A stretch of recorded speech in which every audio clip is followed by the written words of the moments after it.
All right, let's jump into another deep dive. Get ready, because things are about to get a little strange today. Oh, We're yeah. going deep into mud, old photos, and Mhm. maybe even a conspiracy or two. Sounds right up our alley. You send over some really fascinating material, and it seems like we're about to go down this rabbit hole that makes us question pretty much everything we thought we knew. Everything. Well, yeah, about history, technology, maybe even the moon. I'm intrigued. Let's do it. Are you ready to kind of challenge those long-held beliefs? Always. That's what we're here for, right? Exactly. So, what struck me about this stuff is how it pushes us to question, like really question, the stories we've been told, Yeah. especially by those institutions we often think of as like untouchable. Mm. It's about looking at things we think we know. Mm. Like those grand city pictures from the 1800s, those famous ones of Paris and London.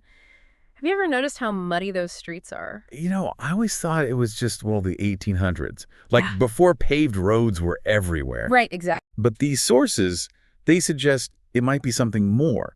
Maybe something that kind of throws a wrench in that historical timeline we've all been taught. You got it. You've got these mind-blowing structures like the Arc de Triomphe, built with millions of kilos of limestone. And supposedly this was before we had modern construction techniques. Wow. And yet basic infrastructure, paved roads, they seem to be missing. It's like this puzzle piece that just doesn't quite fit, right? Yeah, it makes you think. So are these sources saying there was, like, a global mud flood that history just kind of forgot about? Well, they bring up this phenomenon called soil liquefaction. We see it today in earthquakes. When the ground shakes really violently, saturated soil turns to liquid. It makes buildings sink, and you know what it creates. A ton of mud. Exactly, a whole lot of mud.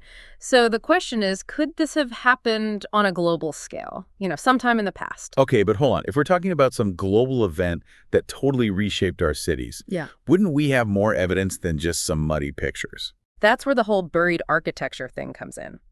These sources say lots of buildings around the world are actually partially submerged. Submerged. Yeah. Lower windows, even entire floors are underground. And we're not talking about a little bit of settling over time. This points to a much bigger event, something that wiped out, maybe, a technologically advanced civilization. Okay, so maybe those basement-level shops and entrances aren't just some quirky architectural choices. Yeah. But if this really happened, why wouldn't it be in our history books? That's where these sources get a little, well, unsettling. They suggest there's been some kind of deliberate suppression of knowledge. They say that mud in those old photos, the buried buildings, it all points to this global reset, like a cataclysm that, well, someone or some organization wanted to erase from our memory. That's a pretty big accusation. Yeah. Are they saying that organizations like NASA are involved in some sort of cover-up? They don't point fingers at anyone specifically. But they do raise some really interesting questions about who controls the historical narrative and scientific knowledge, right? Think about it. How much of what we know about the world comes from sources we've never even thought to question, like textbooks, official reports, things like that? That's true. We are taught to trust these institutions, like NASA. Mm. But what if that trust is misplaced? See, that's exactly what these sources want us to think about. They suggest NASA might be part of this larger system, one that benefits those in power by perpetuating a very specific worldview. Wow. So they're saying that the information we've been given about space exploration, maybe even about the Earth itself, could be misleading, even intentionally. Exactly.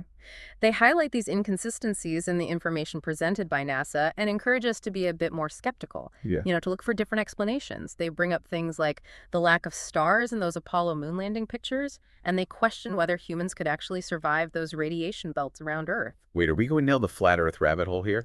Not necessarily. These sources aren't endorsing any one theory specifically. They're just pushing us to question, to be open to other interpretations of the evidence. I've got to admit, this does have me thinking.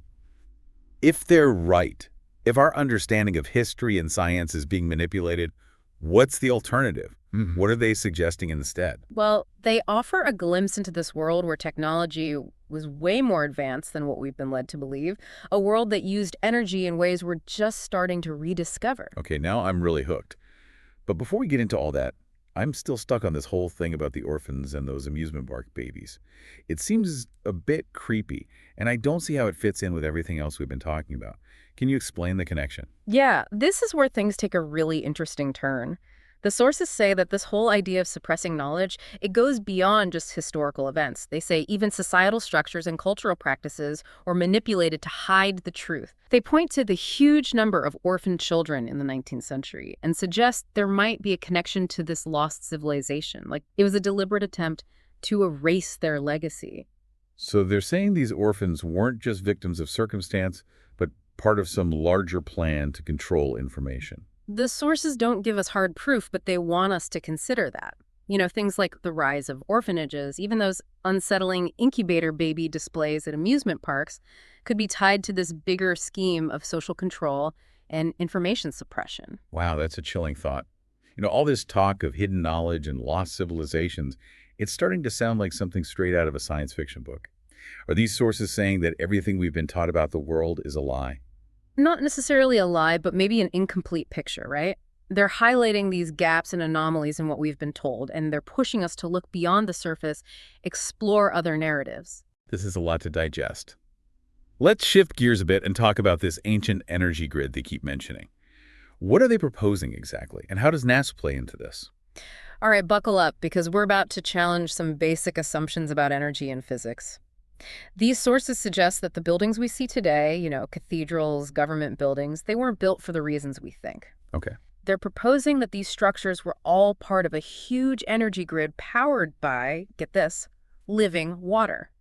And this concept ties into their view of the Earth as a flat plane with an electromagnetic field shaped like a torus. Hang on, are we saying that the Earth isn't a spinning globe?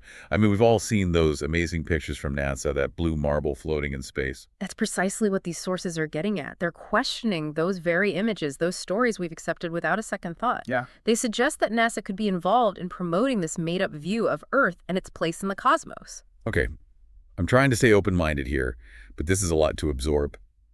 How could something as basic as the shape of the Earth be a lie? Well, this is where things get really interesting. These sources want us to look past the visual evidence NASA provides. They want us to consider other ways of interpreting scientific data. They point to inconsistencies in traditional maps and those circles of latitude and suggest they might be distorting the true nature of the Earth. So they're saying maps are wrong, that there's more to the Earth than what we see in those satellite pictures. They present a radical idea. The Earth isn't a spinning globe, but a flat plane, with this electromagnetic field shaped like a torus. A torus. Yeah, they propose that the ionosphere, that layer in our atmosphere charged by the sun's electromagnetism, that was the key to this lost civilization's energy grid. They believe this advanced civilization knew how to harness this energy, kind of like how we harness radio waves today. Okay, now this is mind-blowing. We've gone from mud and buried buildings to questioning the shape of the Earth and the role of institutions like NASA. I'm definitely eager to dig deeper into this ancient energy grid and how it all worked. But before we do, I'm still curious about those star forts we see scattered across the globe. They look way too complex for the technology they supposedly had when they were built. What do the sources say about them? These star forts, with those intricate geometric designs, they're another piece of the puzzle that doesn't quite fit the conventional story, right? The sources suggest they weren't just for defense. Oh. They propose a connection to cymatics. Cymatics. It's the study of sound vibrations and how they create visual patterns. So these star forts weren't just military outposts. Are we saying they had something to do with manipulating sound and energy? The sources focus on the star shape itself, linking it to those cymatic patterns. They suggest these forts were part of this ancient energy grid, playing a role in harnessing and controlling energy through sound. That's amazing. So those beautiful symmetrical designs weren't just for looks. They were functional, part of a technology we've completely forgotten about. Right. The sources get into this concept of the ether, this unseen medium that could transmit energy and vibrations. They say this lost civilization understood how etheric energy worked and built it into their structures. This connects back to the visual patterns in cymatics and even the shapes we see in, say, fruits and vegetables. Right, my mind is officially blown. Mud, buried buildings, star forts that resonate with sound, and a lost civilization that used energy in ways we can barely imagine. What else do these sources reveal about this ancient technology? And how does it all tie back to NASA and their influence on how we understand the world? Well, that's where things get even more fascinating, and we'll dive into that in the next part of our deep dive. We'll explore this idea that cathedrals weren't actually places of worship, but maybe energy generators. Wow. And we'll look into the possible connection to alchemy and how they might have used mercury. Get ready to question everything you thought you knew. Okay, I'm ready for more. Last time we were just starting to talk about this ancient energy grid and the source's suggestion that it's connected to alchemy, of all things, and mercury. Those two together aren't exactly words you hear every day, especially when we're talking about some lost advanced technology. Right. I mean, we tend to think of alchemy as this mystical thing, like a myth about turning lead into gold, right? Yeah.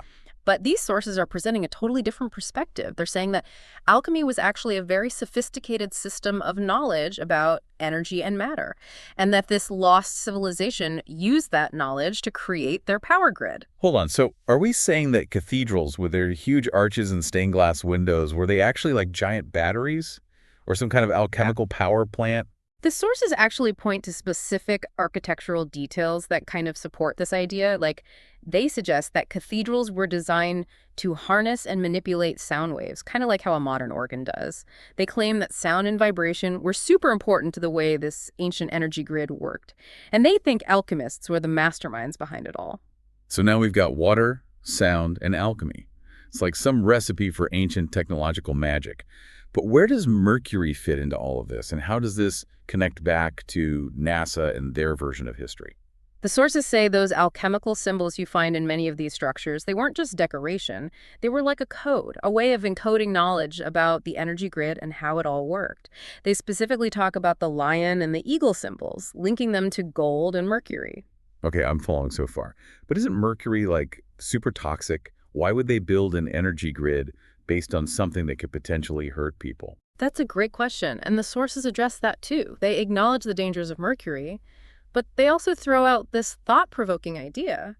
What if the dangers of mercury have been exaggerated? Like, maybe it's part of a deliberate effort to suppress knowledge about its true potential. Specifically, its ability to conduct and transform energy. Okay, now we're veering back into conspiracy territory. Are they suggesting that someone's been trying to demonize mercury to keep us from rediscovering this lost technology? They don't give any concrete evidence, but they do encourage us to think about who benefits from controlling knowledge and resources.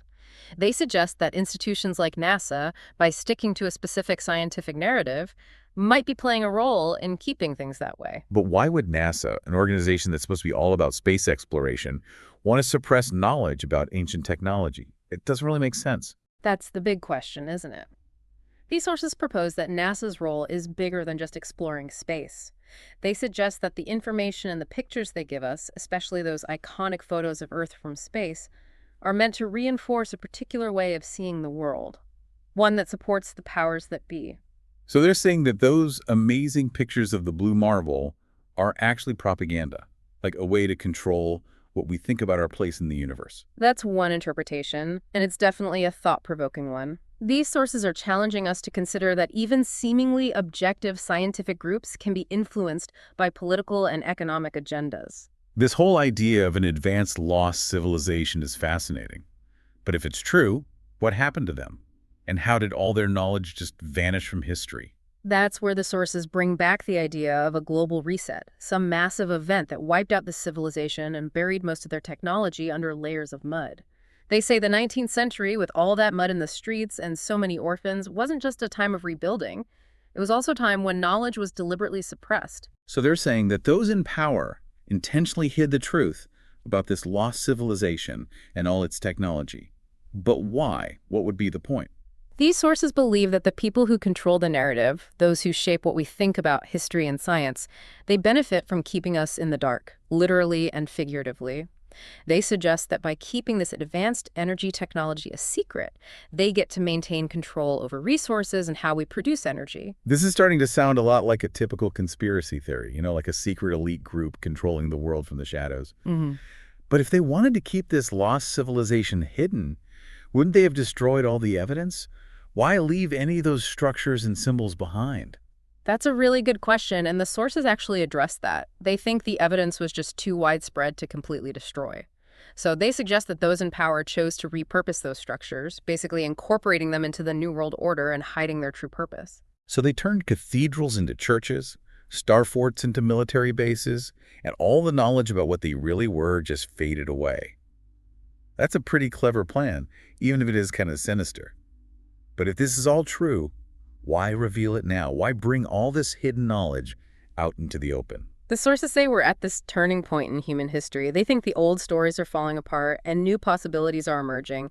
They believe that by revealing this suppressed knowledge, they're giving us the power to break free from those control systems that have been holding humanity back for centuries. This is a lot to take in, but I have to say, it really makes you think, if they're right, if even a tiny bit of what these sources are saying is true, it changes everything. It definitely challenges all those comfortable assumptions we have about the world, about history, and even about those big institutions we've been taught to trust. But it also opens up a whole world of possibilities, like maybe we can reclaim our power and create a future based on truth, knowledge, and freedom. We've covered so much ground, from muddy streets and buried buildings to alchemical symbols and knowledge suppression. But what about their claim that the moon might be more than just some random celestial body? The sources suggest it could be like a mirror reflecting a distorted image of Earth. How does that fit into all of this? And what's NASA's role in that? That's where we go even deeper down the rabbit hole. We start to question the very nature of reality as we've been taught to understand it. Buckle up, because this is where things get truly wild. All right, hit me with the wild stuff. We're talking about the moon and how it might be more than just a rock floating in space. These sources actually suggest it's like a mirror, but a distorted one reflecting back an image of Earth. That sounds like something out of a sci-fi movie. Right. It's a pretty out there claim, for sure, one that really challenges everything we think we know about the moon.